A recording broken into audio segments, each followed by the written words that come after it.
So do you want some sexy cowboys and some sexy vampires? Then I have the author for you.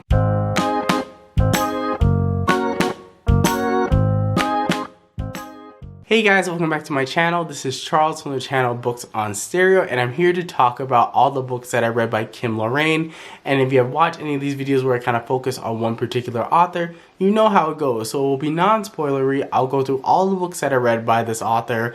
I'll give you my ratings and my thoughts about these books, and then I will also at the end kind of give an overall thoughts and opinions about this author and whether I recommend it to you guys. So without further ado, let's get into the books. So the first series that I read by Loraine, I can't remember the title of this series, but it's her series of cowboy romances. And at this time, there's only 4 books that are available in the series. The first book is Saddle Up, and this is like an enemies to lovers type romance. We basically follow our hero. He basically oversees this huge ranch with his other brothers, and the heroine comes in from a television studio asking the hero if they can do like a competition show at the ranch. And the only way that the hero will actually agree to this is by actually having the heroine see if she can learn the ropes to the ranch within 4 weeks, which would be the time frame of the competition show that is being proposed. And it's their romance. First, quick thoughts, really quick. So the pacing of this book was absolutely excellent. It moved like lightning. You picked it up. I think I read this book in one day. It was super easy to read. I do see the theme was a little bit lacking for me, but I really enjoyed the characters and I overall enjoyed the plot, and I gave this one a 3.5 out of 5 stars. Then we have book 2 in the series, and it is called Bucked Off.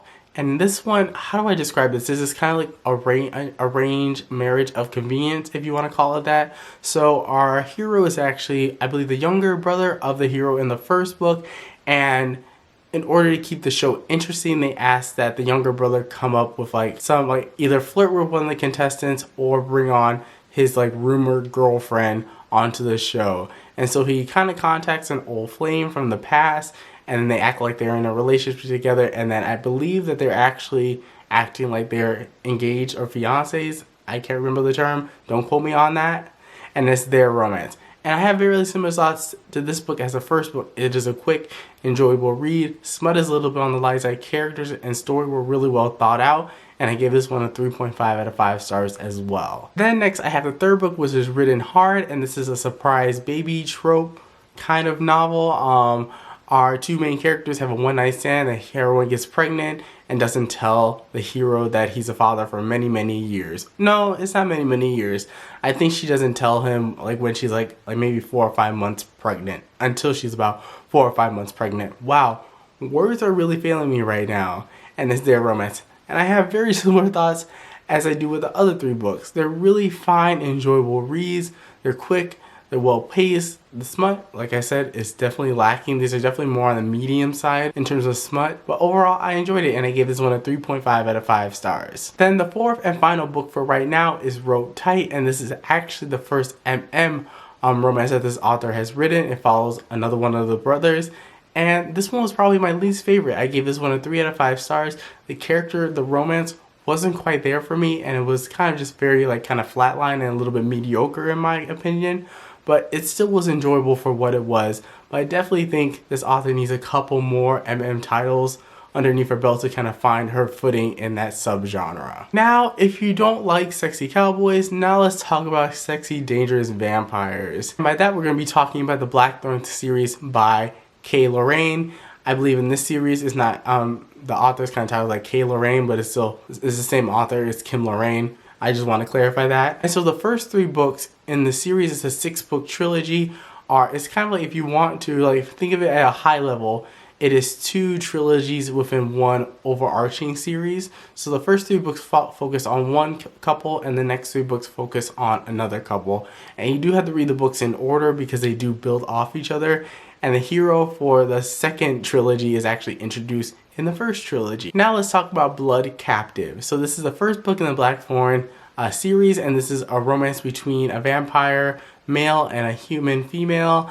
And the way this whole plot kind of gets kicked off is that the vampires can't go out into the sun. Well, they find that our heroine has this special blood that allows vampires to venture out into the sun, and they basically kidnap her and basically use her as a blood slave. And overall, I really like this one. I think a lot of critiques about this book really stem from the fact that they can't get on board with how special the character is, and they kind of find it a little bit forced and a little bit generic, but for me it worked. If you go into these books kind of thinking that they're just quick fun reads and they're not really meant for deep analysis, then I think you will probably really end up enjoying this one. And so overall I gave this one a 4.5 out of 5 stars. I really enjoyed it. I enjoyed it more than the Cowboy series, any of those books, and I think this first book in the series is a really strong start to this series, and yeah, I have nothing really bad to say about it. The characters, the plot twist, the steam was all there for me, and I really ended up enjoying this one. Up next we have Blood Heir, and this is a continuation of the same couple, so I can't go too much into plot at all about this particular book, but just so you know, it does continue on the storyline. It's not a separate story or anything like that.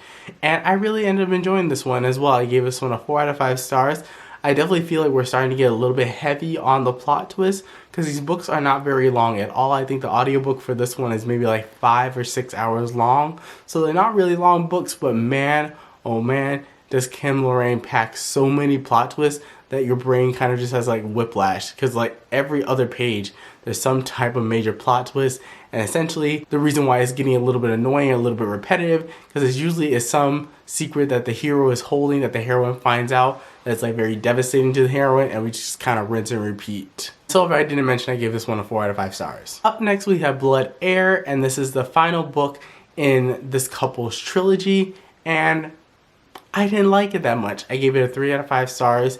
It became like so many plot twists, and there's so many things that happened that I was like, I really didn't love the hero by the end of the book. And there's another character they get introduced, and I was like, I really preferred that character with our heroine, but alas, it didn't go the way I expected. But we kind of let all that go. It is an enjoyable read, but for me, I just didn't personally like how things concluded for this couple. So I actually misspoke. So Blood Claim is actually a collection of novellas that is set within this world, following other black foreign vampires and their stories.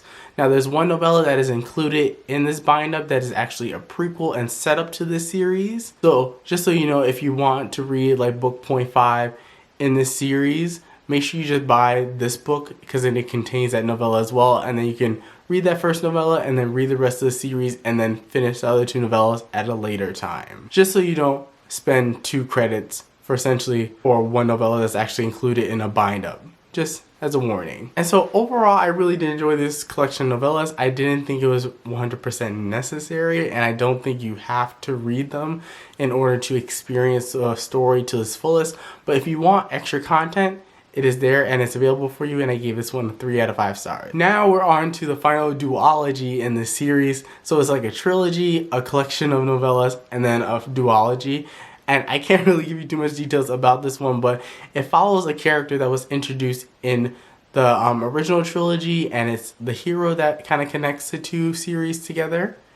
And it's his romance with a werewolf. And I really like this one. I think I gave the first book in this duology a 4 out of 5 stars. I really did enjoy it. This is probably the steamiest book that I have read by this author. I think I didn't mention the book title. It is Midnight Prince. Sorry, I kind of got a little bit ahead of myself, but I really enjoyed this one. I gave it a 4 out of 5 stars, like I said. I really have nothing really negative to say about that, but let's get into the final book in this duology, which I do have some negative things to say about. And the second book is Midnight Hunter. Now, in this book is the conclusion of this couple's storyline, I think, at least for now. And yeah, I wasn't a fan of it. A lot of the similar things that irked me about the original trilogy, especially with the hero, definitely come into play into this duology as well, and I was not for it. I was like, can we get another love interest up in here immediately? So I gave it a 3 out of 5 stars, which is not the worst rating, but it's not the best. I kind of felt a little bit in the middle with this book, because one of the things that I realized when you read a ton of the author's work back to back to back, you kind of like intentionally pick up on things that the author does in various different books that may or may not irk you about the author's work.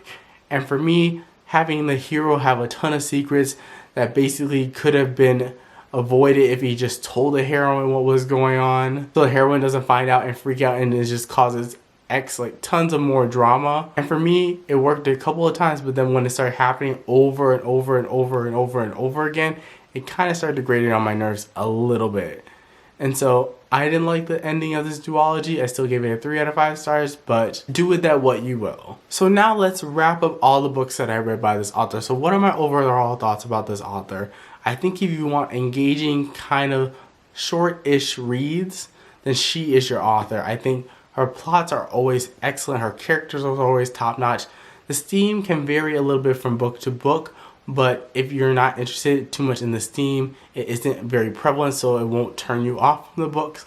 And overall, I definitely think if you're an audiobook listener, you probably will really like her books on audio. Her audiobooks are absolutely fantastic, super easy to read, and super bingeable. And the fact that they're not very long means you can like easily read 2 or 3 of them in a day if you really wanted to. Now, I do have to say this author isn't particularly for everyone. If you don't like heavy plot twisty type romances, you probably will not like the Blackthorn vampire series. You may like the Cowboy series a little bit more. I think it's called like Saddle Up or something like that, the name of the series. I don't know. Do not quote me on that. You may like that a little bit more, but even with that, the romance kind of falls to the wayside a little bit. So I kind of would just say, like, if you're interested in romance with more plot and slightly less focus on the romance and the theme, you will probably really like her books.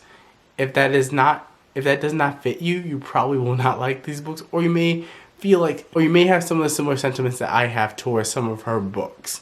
You may love some ones, and some of her books may not work for you as well as they do as some of the others. But overall, I think this is a great author that you guys should go check out. If you want vampires or cowboys, you're going to choose your pick. I think depending on what you're looking for, you can find something that you will probably like within these 2 different series. Alright, thank you guys so much for watching this video. Let me know down in the comment section down below if you have read any of these books by this author, and let me know your thoughts about some of the books that you read by this author. And if you haven't picked up any of these authors' works, let me know down in the comment section down below as well if you will be picking up any of her works in the near future. And thank you guys so much for watching this video, and I'll catch you guys with a brand new video. Peace.